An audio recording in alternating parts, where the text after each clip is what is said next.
નમસ્કાર વિદ્યાર્થી મિત્રો, BSM1 મેન ઇંગ્લિશ એમાં આપણે યુનિટ 1 એની અંદર આપણે વોટ ઇઝ એન એસે એના વિશે આપણે વાત કરતા હતા. તો મિત્રો એસે એટલે શું? એસે એટલે એક પ્રકારનો નિબંધ. મધ્યમ કદની લંબાઈનો જે છે એ એક પ્રકારનો નિબંધ છે. તો મિત્રો આપણે આગળ પણ વાત કરી કે નિબંધ જે છે એ કહેવાય કે 200 શબ્દો 300 શબ્દો ઉપરનો જે એક ફકરો, એક ગદ્યની સ્ટાઇલ કે જેની અંદર પાઠ પ્રયુક્તિ હોય એવી વાત, જેની અંદર આપણી બૌદ્ધિક ક્ષમતાને આધારે આપણે એમાં ચર્ચા વિચારણા કે વાત કરતા હોઈએ એને આપણે નિબંધ કહીએ છીએ. નિબંધમાં આપણે એક રીતે કહીએ તો ઘણા બધા લેખકોએ ઘણી બધી અલગ અલગ પ્રકારની વાતો નિબંધ માટે કરી છે.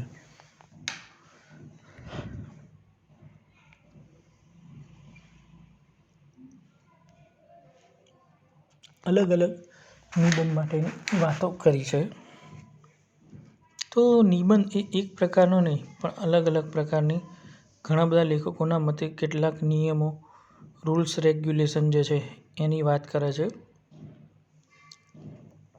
નિબંધ એ એક વ્યક્તિથી બીજા વ્યક્તિના મગજ સુધી અથવા તો એક લેખકથી બીજા લેખકના મન સુધી તદ્દન અલગ વસ્તુ છે.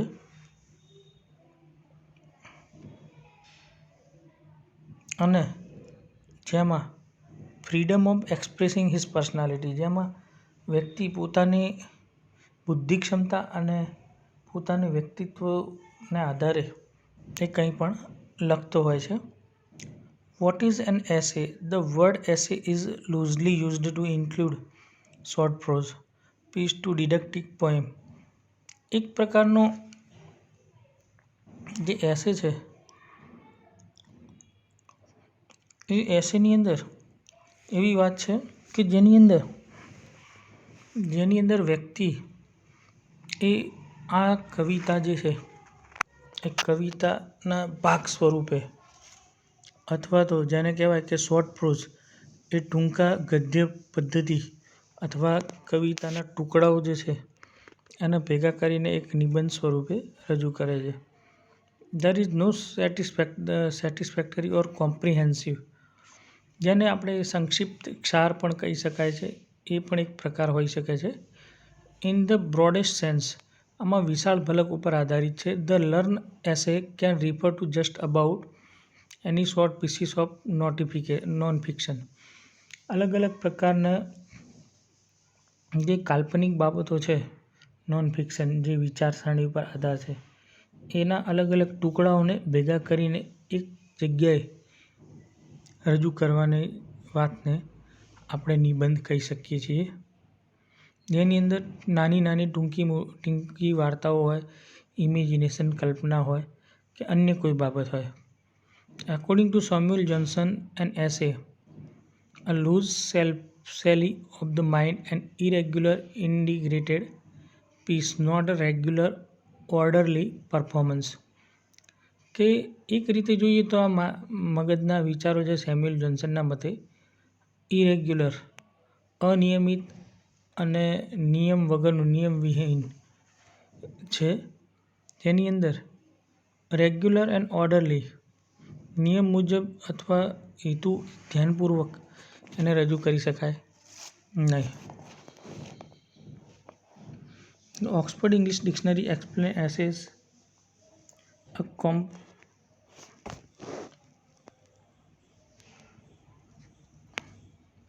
a composition of moderate length or any particular subject or branch of a subject, originally implying want to finish, but now said of a composition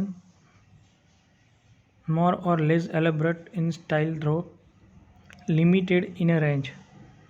One of the most prominent essays of English literature, Sir Francis Bacon describes essay as dispersed meditations.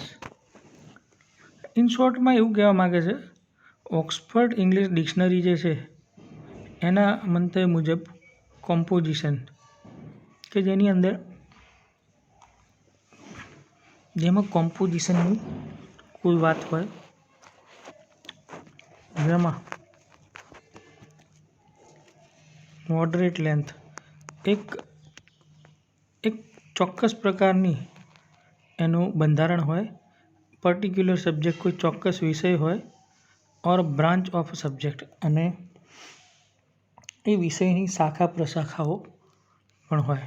Originally ઇમ્પ્લાઇંગ want to finish, અને એ મૂળ મગજની પેદાશ હોઈ શકે, કોઈની copy અથવા તો બંધ બેસતું હોઈ શકે નહીં. Want finish but now said a composition more or less elaborate in style though limited in a range. પણ આ કોમ્પોઝિશનની એક ચોક્કસ શૈલી અથવા પદ્ધતિ હોય છે કે જે એક અલગ જ પ્રકારની હોય છે. One of the most prominent essay of English literature, English સાહિત્યની અંદર સર ફ્રાન્સિસ બેકન દ્વારા કેટલીક બાબતો રજૂ કરી છે એસે માટે. ડિસ્પ્રેડ મેડિટેશન એક પ્રકારનું આ એક ધ્યાનનું પ્રક્રિયા છે. One damned thing after another is how Aldous Huxley describes the essay, a literary device for saying almost everything about almost anything. Aldous Huxley એ સાહિત્યિક પદ્ધતિને એવી રીતે રજૂ કરવાની વાત કરી છે કે એવરીથિંગ અબાઉટ ઓલમોસ્ટ એનીથિંગ્સ, બધું જ બધાના માટે છે, એન્ડ ઓલમોસ્ટ એનીથિંગ્સ અને બધું જ એમાં કંઈ પણ ઉમેરી શકાય છે. Edmund Gosse has defined essay as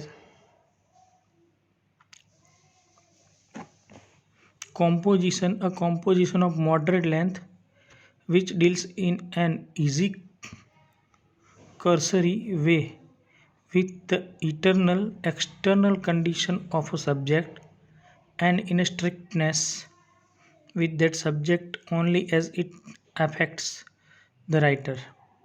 Edmund ગુસનું કહેવું એવું છે કે કોમ્પોઝિશન અને મોડરેટ લેન્થ એવું બતાવે છે કે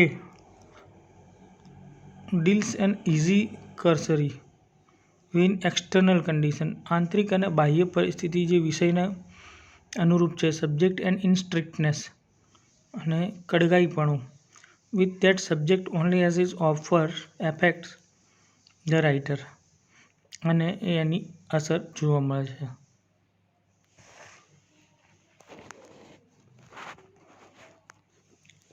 Origin of the essay. The origin of the essay has sometimes been attributed to the Roman writer Cicero Seneca, whose epistles would nowadays be regarded as essay rather than letters. Bacon held this view, for he said of his own essay,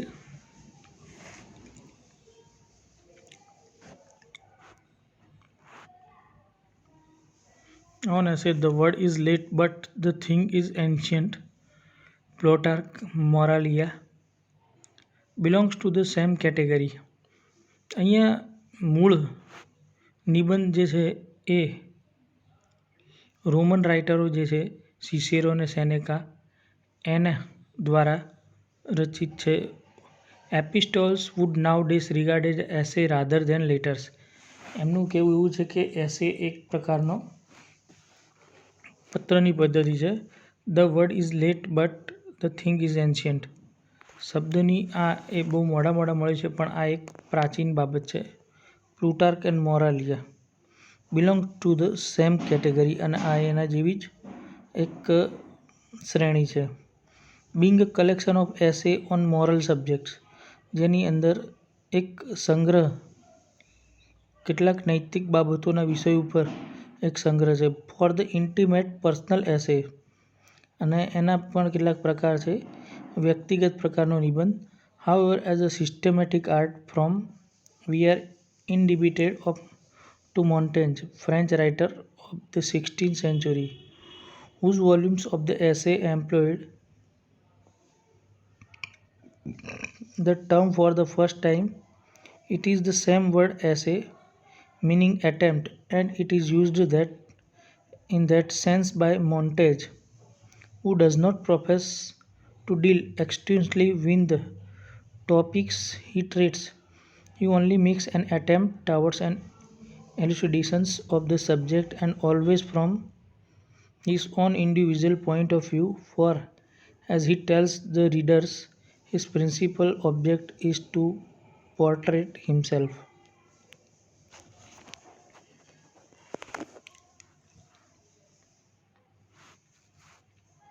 એક પ્રકારે આ 16મી સદીનું આ volume છે એસે employed a term for the first time.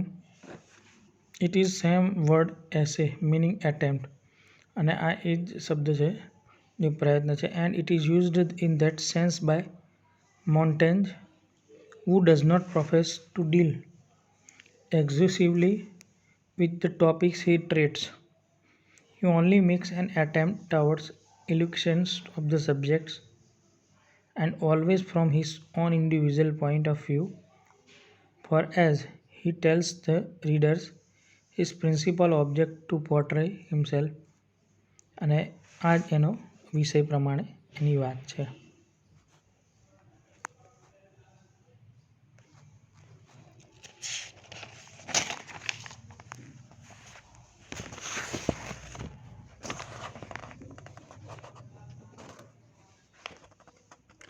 Relation and Wu was the father of the subjective or the personal essay. Bacon gave it an objective or impersonal term.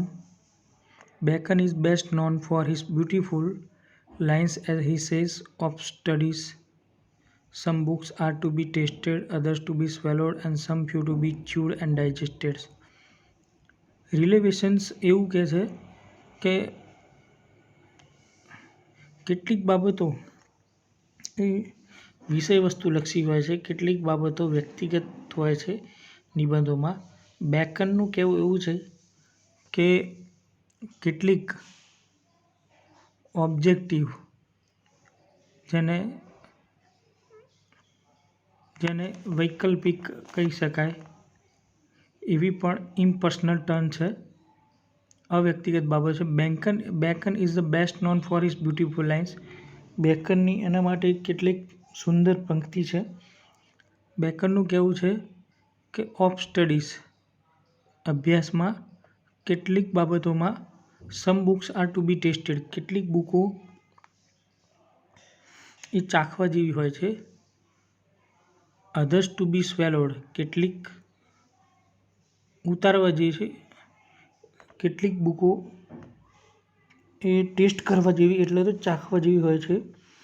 કેટલીક જીવનમાં ઉતારવા લાયક હોય છે અને કેટલીક જે છે એ સમ ફ્યુ ટુ બી ચ્યુડ એન્ડ ડાયજેસ્ટેડ એને ચાવીને ઉતારવા જેવી હોય છે. Chief characteristics of the essay. Above definition do not give the complete picture of the essay, but this definition certainly throw light on the same characteristics of the essay. The chief characteristics of literary essays which emerges from the above definition are as follow. કેટલાક લક્ષણો એના બતાવાય છે કે અહીંયા એક સંપૂર્ણ pictures અહીંયા આ નિબંધ ઉપર બતાવ્યું છે, કેટલીક વ્યાખ્યાયિત કરી છે. લાઇટ ઓન સમ કેરેક્ટરિસ્ટિક્સ કેટલાક લક્ષણો એના બતાવ્યા છે એસેના. ચીફ કેરેક્ટર લિટરરી એસેસ સાહિત્યિક સ્વરૂપનું નિબંધ which emergence from the above definition are as follow અને એની વ્યાખ્યાઓ આ પ્રમાણે છે. તો મિત્રો આપણે આ લેક્ચરમાં આટલે સુધી જોઈશું. હવે પછીના ટોપિકમાં આપણે આગળ એમાં ચર્ચા કરીશું.